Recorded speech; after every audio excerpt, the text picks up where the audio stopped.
اور کتاب یعنی قرآن میں مریم کا بھی تذکرہ کرو، جب وہ اپنے لوگوں سے الگ ہو کر مکان کے مشرقی حصے میں چلی گئیں، پھر انہوں نے ان کی طرف سے پردہ کر لیا، تو ہم نے ان کی طرف اپنا فرشتہ بھیجا، سو وہ ان کے سامنے ایک خوبصورت مرد کی صورت میں آیا۔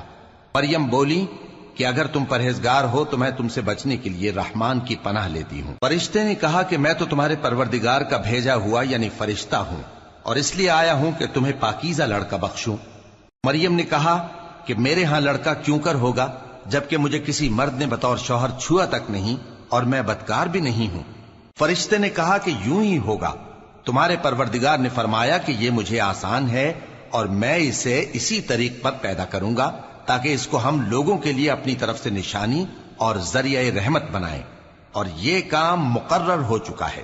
چنانچہ وہ اس بچے کے ساتھ حاملہ ہو گئیں اور اسے لے کر ایک دور جگہ چلی گئیں۔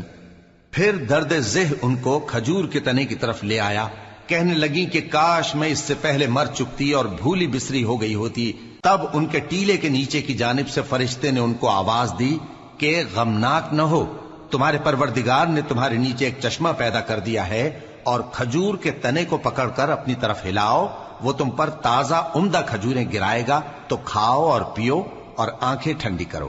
اگر تم کسی آدمی کو دیکھو تو کہنا کہ میں نے اللہ کے لیے روزے کی منت مانی، تو آج میں کسی آدمی سے ہرگز کلام نہیں کروں گی۔ پھر وہ اس بچے کو اٹھا کر اپنی برادری والوں کے پاس لے آئیں۔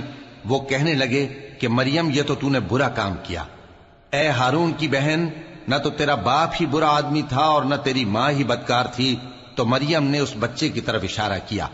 وہ بولے کہ ہم اس سے کہ گود کا بچہ ہے کیسے بات کریں؟ بچے نے کہا کہ میں اللہ کا بندہ ہوں، اس نے مجھے کتاب دی ہے اور نبی بنایا ہے، اور میں جہاں ہوں اور جس حال میں ہوں اس نے مجھے صاحب برکت بنایا ہے، اور جب تک زندہ ہوں مجھ کو نماز اور زکوٰۃ کا ارشاد فرمایا ہے، اور مجھے اپنی ماں کے ساتھ نیک سلوک کرنے والا بنایا ہے اور سرکش و بدبخت نہیں بنایا، اور جس دن میں پیدا ہوا اور جس دن مروں گا اور جس دن زندہ کر کے اٹھایا جاؤں گا مجھ پر سلام ہے۔ یہ مریم کے بیٹے عیسیٰ ہیں، اور یہ سچی بات ہے جس میں لوگ شک کرتے ہیں۔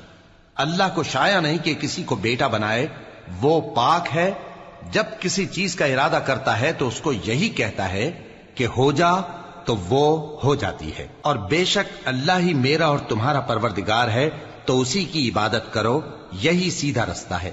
پھر اہل کتاب کے فرقوں نے باہم اختلاف کیا، سو جو لوگ کافر ہوئے ہیں ان کو بڑے دن یعنی قیامت کے روز حاضر ہونے سے خرابی ہے۔ وہ جس دن ہمارے سامنے آئیں گے کیسے سننے والے اور کیسے دیکھنے والے ہوں گے، مگر ظالم آج کھلی گمراہی میں ہیں۔ اور ان کو حسرت و افسوس کے دن سے ڈرا دو جب بات فیصل کر دی جائے گی اور وہ غفلت میں پڑے ہوئے ہیں اور ایمان نہیں لاتے۔ ہم ہی زمین کے اور جو لوگ اس پر بستے ہیں ان کے وارث ہوں گے، اور ہماری ہی طرف ان کو لوٹنا ہوگا۔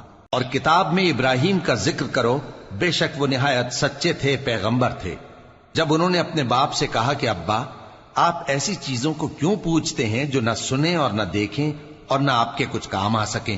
ابا، مجھے ایسا علم ملا ہے جو آپ کو نہیں ملا، تو میرے ساتھ ہو جائیے، میں آپ کو سیدھی راہ پر لے چلوں گا۔ ابا، شیطان کی پوجا نہ کیجیے، بے شک شیطان اللہ کا نافرمان ہے۔ ابا، مجھے ڈر لگتا ہے کہ آپ کو اللہ کا عذاب آ پکڑے تو آپ شیطان کے ساتھی ہو جائیں۔ اس نے کہا کہ ابراہیم، کیا تو میرے معبودوں کے خلاف ہے؟ اگر تو باز نہ آئے گا تو میں تجھے سنسار کر دوں گا، اور تو ہمیشہ کے لیے مجھ سے دور ہو جا۔ ابراہیم نے سلام علیکم کہا اور کہا کہ میں آپ کے لیے اپنے پروردگار سے بخشش مانگوں گا، بے شک وہ مجھ پر نہایت مہربان ہے، اور میں آپ لوگوں سے اور جن کو آپ اللہ کے سوا پکارا کرتے ہیں ان سے کنارہ کرتا ہوں اور اپنے پروردگار ہی کو پکاروں گا۔ امید ہے کہ میں اپنے پروردگار کو پکار کر محروم نہیں رہوں گا۔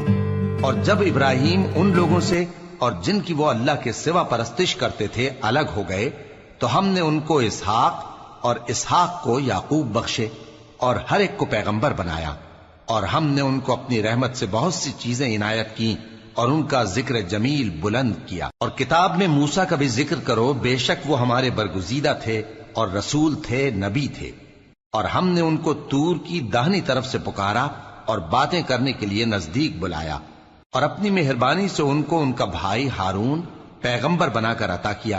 اور کتاب میں اسماعیل کا بھی ذکر کرو، وہ وعدے کے سچے اور رسول تھے، نبی تھے، اور وہ اپنے گھر والوں کو نماز اور زکوٰۃ کا حکم کرتے تھے اور اپنے پروردگار کے ہاں پسندیدہ تھے۔ اور کتاب میں ادریس کا بھی ذکر کرو، وہ بھی نہایت سچے تھے، نبی تھے، اور ہم نے ان کو اونچی جگہ اٹھا لیا تھا۔ یہ وہ لوگ ہیں جن پر اللہ نے اپنے پیغمبروں میں سے فضل کیا، یعنی اولاد آدم میں سے، اور ان لوگوں میں سے جن کو ہم نے نوح کے ساتھ کشتی میں سوار کیا، اور ابراہیم اور یعقوب کی اولاد میں سے، اور ان لوگوں میں سے جن کو ہم نے ہدایت دی اور جنہیں برگزیدہ کیا۔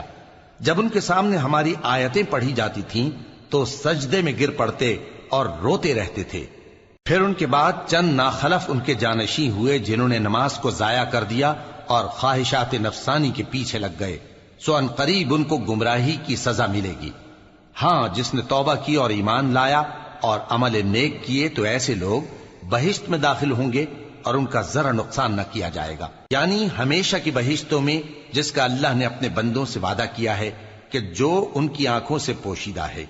بے شک اس کا وعدہ نیکوکاروں کے سامنے آنے والا ہے، وہ اس میں سلام کے سوا کوئی بیہودہ کلام نہ سنیں گے، اور ان کو صبح و شام کھانا ملے گا۔ یہی وہ جنت ہے جس کا ہم اپنے بندوں میں سے ایسے شخص کو مالک بنائیں گے جو پرہیزگار ہوگا۔ اور فرشتوں نے پیغمبر کو جواب دیا کہ ہم تمہارے پروردگار کے حکم کے سوا اتر نہیں سکتے۔ جو کچھ ہمارے آگے ہے اور جو پیچھے ہے اور جو اس کے درمیان ہے، سب اسی کا ہے، اور تمہارا پروردگار بھولنے والا نہیں، یعنی آسمان اور زمین کا اور جو ان دونوں کے درمیان ہے سب کا پروردگار، تو اسی کی عبادت کرو اور اس کی عبادت پر ثابت قدم رہو۔